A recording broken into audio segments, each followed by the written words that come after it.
So today is September the 25th, 2018 on the Roman calendar, and it is the month of Tishri, 16th day, 5779 on the Hebrew calendar.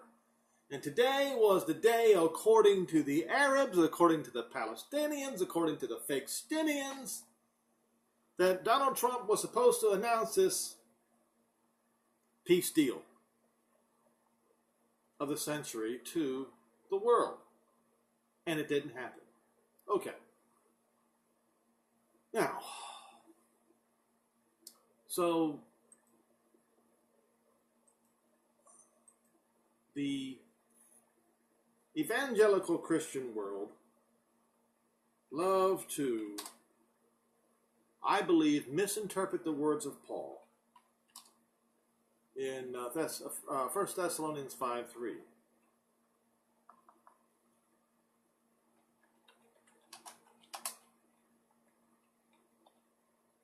And it's exactly what I suspected would happen. I mean, I figured he might, but I didn't really think he would. Okay. So this is the one portion in the New Testament where especially the evangelicals go absolutely astray here. But at the time of the seasons, brethren, you have no need that I write unto you, for you yourselves know perfectly that the day of Jehovah's wrath so comes as a thief in the night. For when they shall say peace and safety, then sudden destruction comes upon them as travail upon a woman with child, and they shall not escape. Now, as I've said before, when they shall say, it doesn't say that they're going to sign a peace agreement. It doesn't even say that they're going to announce a peace plan. What it's saying is, when they shall say peace and safety, then the opposite happens. Haven't you ever seen people brag about things in their life, and then, bam, it's like a Mack truck hits them?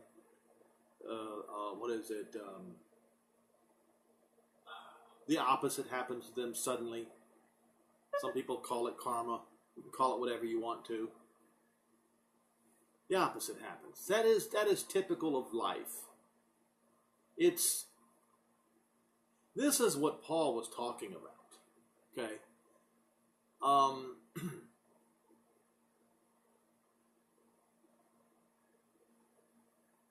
So I listened to Donald Trump's speech today. Did he use the words peace and safety? Absolutely. Every president of the United States before him has done it. And I can tell you, I'm pretty darn sure, that every single world leader that comes up to the podium in front of the UN for the next 9 working days are all going to say peace and safety. But do they mean it? Please. Every world leader has their own skewed vision of what peace and safety should be. Okay? We all know this. But in no way does this claim that somehow when Israel signs a peace treaty with the Antichrist, as the evangelicals love to say, and other groups,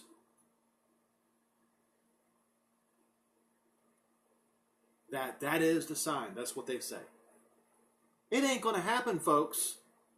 I'm here to tell you right now, your narrative about the Antichrist signing a peace deal with Israel ain't going to happen. Because it's a false narrative.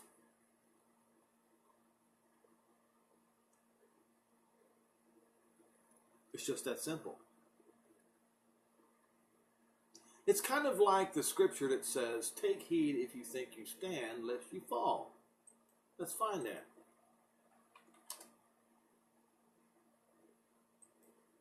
If you think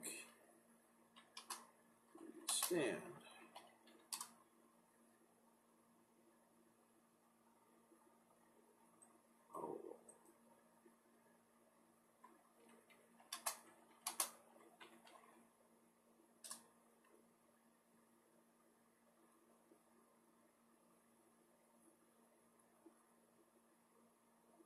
There's too many of them.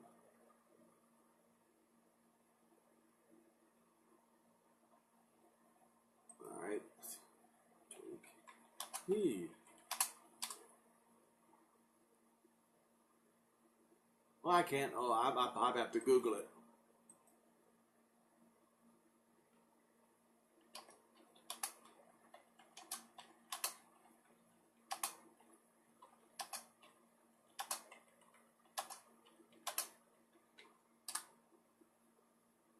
First Corinthians 10 and verse 12.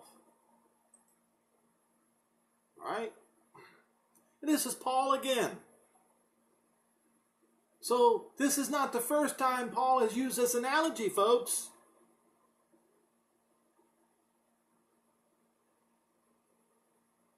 Wherefore, let him that thinks he stand take heed lest he fall. So back in those days, people who listened to Paul knew Paul talked this way. As soon as you think you've got it figured out, bam!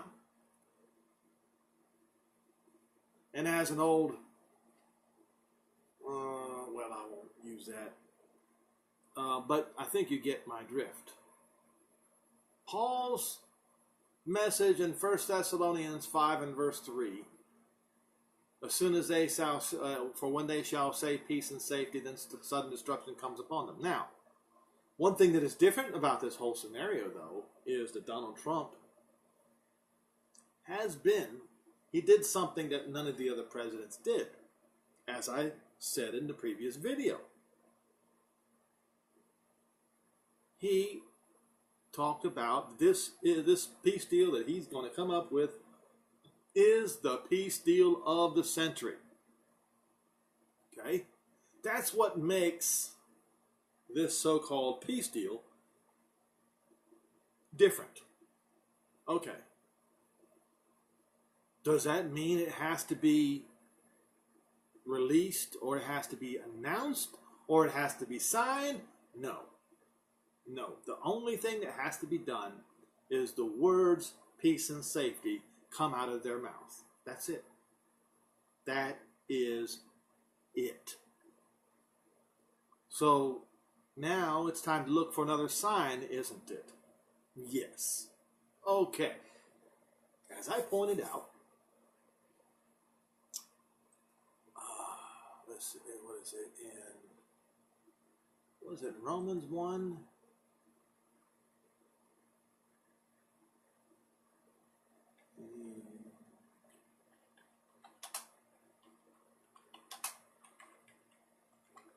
Once again, the words of Paul. Romans 2 verse 9. It's in another one too. So he talks about two tribulations. Yes, he did. Paul talked about two tribulations. One for the Jew, one for the Gentile. Two different tribulations. One at the time of the Gentiles, and one when the time of the Gentiles ends. Okay? Let me show you something. Now I've lost it. I have to find it again. Romans 2 verse 9. Tribulation and anguish upon every soul of man that does evil, of the Jew first, and also of the Gentile, or as it should read, to the Jew first and the Gentile last. Now the word Gentile means Greek or Hellene. Now, how do I put this? Hellene, the word Hellene means a Greekized, Greek, or somebody that's been Hellenized, if you get my drift. In other words, American, okay? What is an American? It's either somebody that is of the American stock that came in from Europe, or one that's been Americanized and naturalized citizen. Okay, you get my drift. Okay, so this is what the word Gentile means, Hellenized. And indeed, if you look up in Strong's Concordance, and you look at this word, and I don't want to break my concentration here, but I want to get this across. It is 1672 in the Greek, and it is Hellene. A Greek, usually a name for a Gentile. The Romans were Hellenized. Do you understand? I hope you understand what I'm saying. That's the reason why the Romans are included in this, and all of Europe has been Hellenized. In fact, the United States is Hellenized. You can look in the way our governments are operated. We've got most of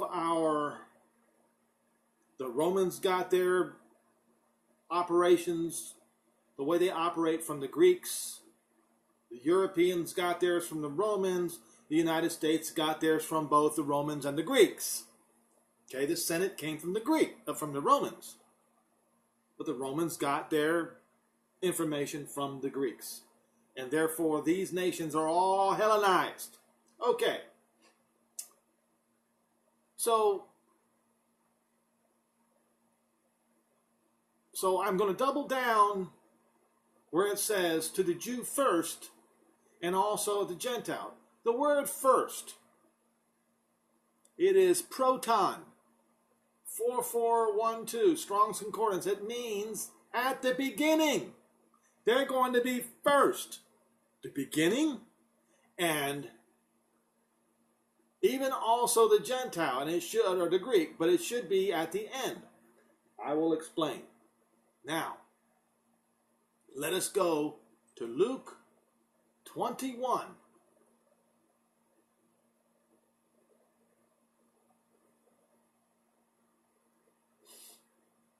Okay. Verse 20. This event happened, it began in 67 AD, this event. And when you shall see Jerusalem compassed with armies, then know that the desolation thereof is nigh, and let them that were in Judea flee to the mountains, and let them that are in the midst of it depart out, and let them that are not that are in the countries enter back into Jerusalem. For these are the days of vengeance, that all the things which were written in the prophets and Moses might be fulfilled. Okay? But woe unto them that are with child, and to them that give suck in those days, for there shall be great distress in the land, and wrath upon this people. And it happened. It began in 67 AD, in early spring. And again, the war began in the spring of 67 AD. July 14, 70 AD, the daily sacrifices were caused to cease. August 10, 70 AD, the temple was burning. The war was over. September the 8th, 70 AD, 3.5 years later. It's over. That week of Daniel 9 and verse 27 is over. How can you say it's over, Henry, when it only took 3.5 years? We got 3.5 more years left. No, we don't. Because that 1 week, that's 7 days or 7 years, that was the time allotted by Titus, the Roman general. That was the amount of time that it was supposed to take for the siege. Titus, the Roman general, made a pact, made a covenant with his legions not to burn the temple, but to leave it intact so that he could take it to the Pantheon in Rome as a trophy. Now, but it was already prophesied that not one stone would be left on top of the other. And Not one stone has been left on top of the other. I don't care what people tell you about the Wailing Wall. The Wailing Wall is a part of what's left of the Roman fortress. Okay? Of course, plenty of people will get angry with me about saying that, but I'm just going to tell you the way it is. If it's said not one stone will be left on top of the other, not one stone was left on top of the other. Period. That's over. What happened here is over. And they shall, 24, and they shall fall by the edge of the sword, and they did. And shall be led away captive into all nations, and they were. And Jerusalem shall be trodden down of the Gentiles, and it was. For 2,000 plus years it was. Until the times of the Gentiles be fulfilled. What happens when the time of the Gentiles is fulfilled?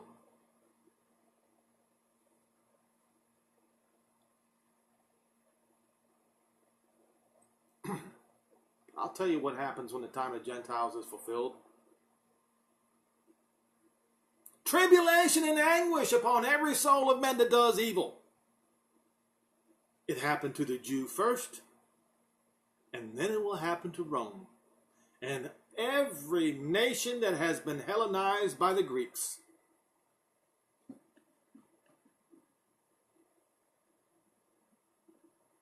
Okay?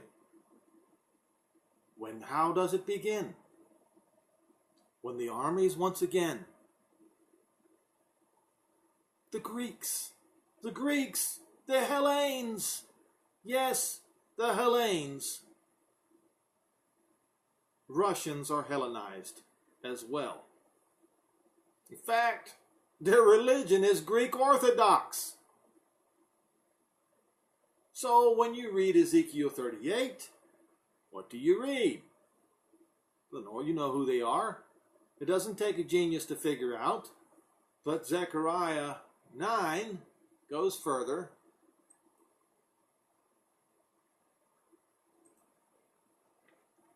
I think it's Zechariah 9. Yes.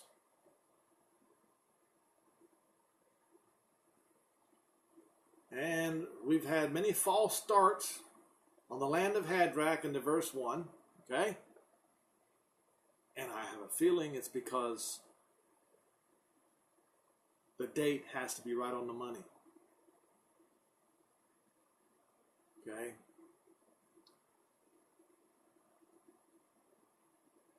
Now, in verse 13, who is Judah and Ephraim going to be fighting against?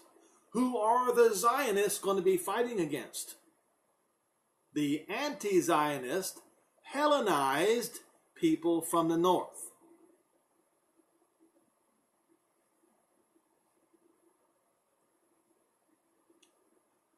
When I have bent Judah for me,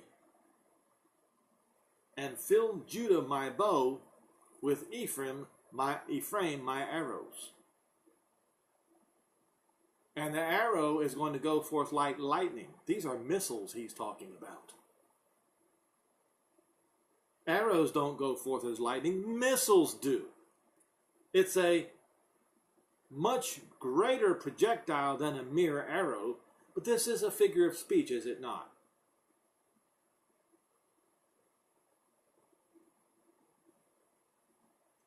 And raise up your sons, O Zion, against your sons, O Greece. You see, Paul was referring to this chapter and verse. In the end, in the latter days, it says in Ezekiel 38, Ezekiel 38, that this Gog-Magog war would happen in the latter days. In the end, it says the end. I'll go to it again just to make sure. Okay. Ezekiel 38.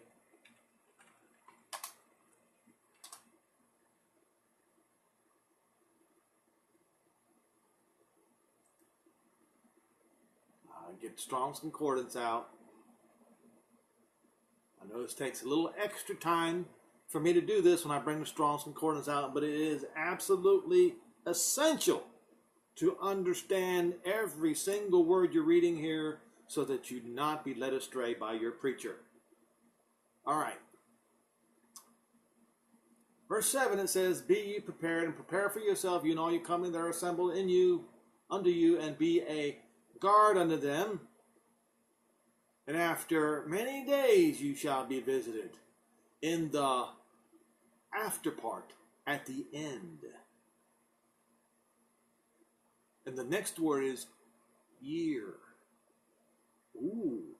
So you see, this battle right here takes place in the end. This is the one where the Greeks suffer. The Jews suffered first, 67 AD to 70 AD, and at the end, when the time of the Gentiles comes to the full, as written in Luke, verse 24, "And they shall fall by the edge of the sword, and shall be led away captive from all nations, and Jerusalem shall be trodden down by the Gentiles until the time of the Gentiles has come to an end." So when the time of the end Gentiles come to the end is the time of the end, and that is when this northern army comes down to invade Israel, and they will suffer. These Hellenized Greek Orthodox will suffer at the hands of Yehoshua Messiah, tribulation and anguish on everyone that does evil, of the Jew first and also of the Gentile. But glory and honor and peace to every man that works good, to the Jew first and also to the Gentile. Now,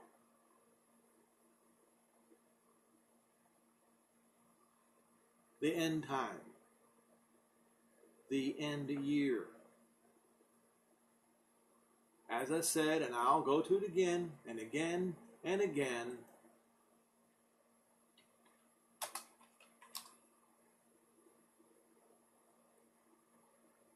Psalm 102, verse 13.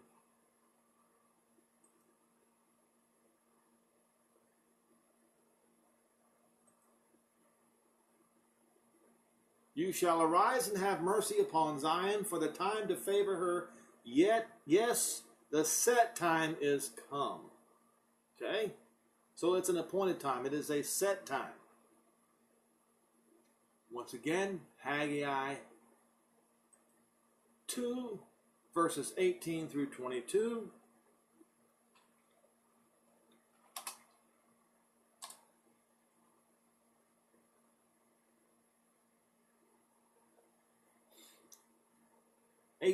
"Consider now from this day and upward, from the 24th day of the 9th month, even the day that the foundation of Jehovah's temple was laid." Consider it. What day was that? Hanukkah. That's the day they celebrate laying the foundation stones of the temple. Hanukkah. Look on your calendar. It's easy to find. What's going to happen that day? He's telling them, look, you don't have any blessings yet, but this day, on that day, that's the day that's the secret day. That's what he's telling them. "Beginning with this day will I bless you."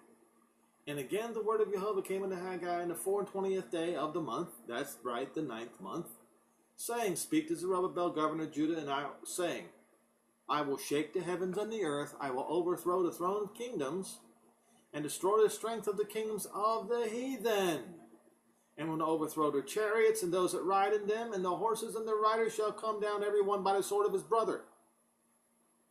That's written in Ezekiel 38 and 39. It says he's going to turn them against each other. It's written right there if you want to go and read it. And that day, what day?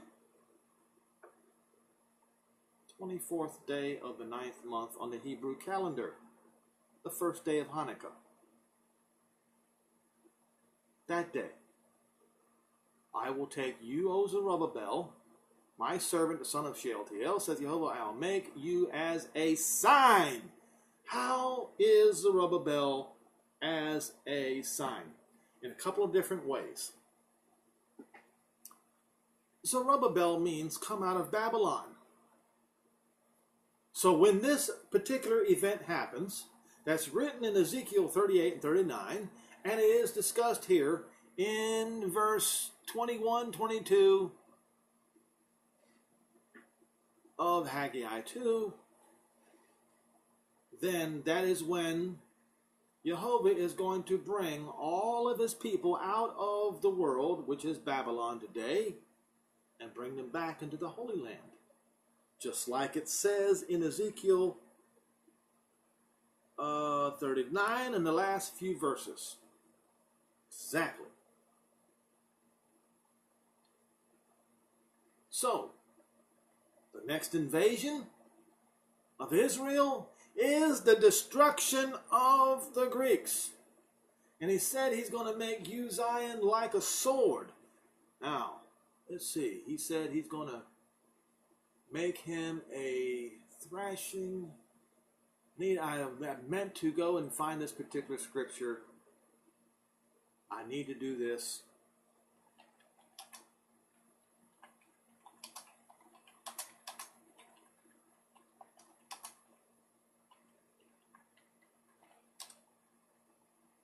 Yes, it is in Isaiah 41:15.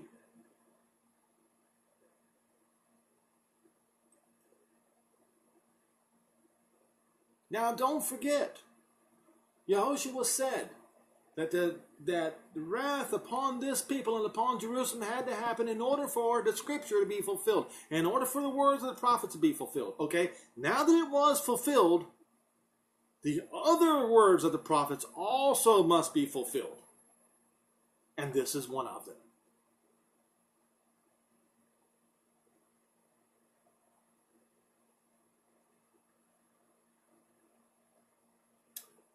Verse 8, but you, Israel, are my servant, Jacob, whom I have chosen, the seed of Abraham, my friend. Whom I have taken from the ends of the earth, and called you from the chief men thereof, and said unto you, you are my servant, I have chosen you, and I have not cast you away. So what do the Gentiles say? They say that Jehovah has cast Israel away. He says, I have not cast you away. Fear not, for I am with you. Be not dismayed.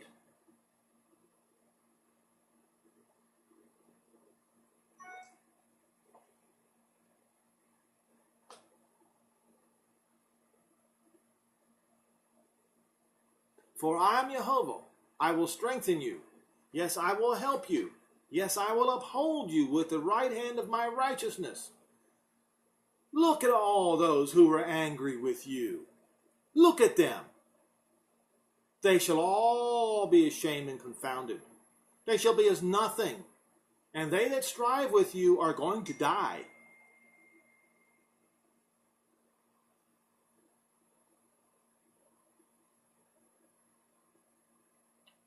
All right?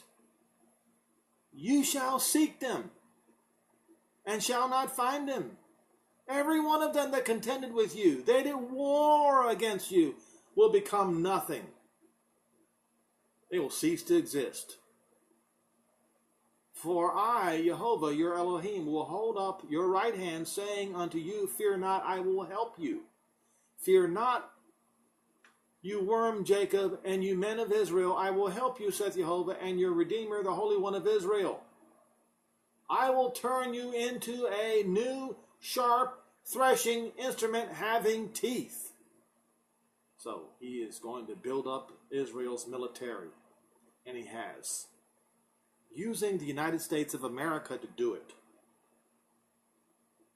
You shall thresh the mountains, mountains being the nations, the governments of this world, and beat them small, and make the hills as chaff. You will fan them, and the wind shall carry them away, and the whirlwind shall scatter them, and you shall rejoice in Jehovah, and shall glory in the Holy One of Israel. Now, you see, folks, this is Israel's end. When the time of the Gentiles comes to an end, this is what's going to happen with Israel. They will be raised up. They will be given teeth. Their military will be given teeth, and they have teeth. And when these nations, Russia, Iran, etc., go to war against Israel, they're going to die. They're going to be destroyed, so that the words of the prophets might be fulfilled.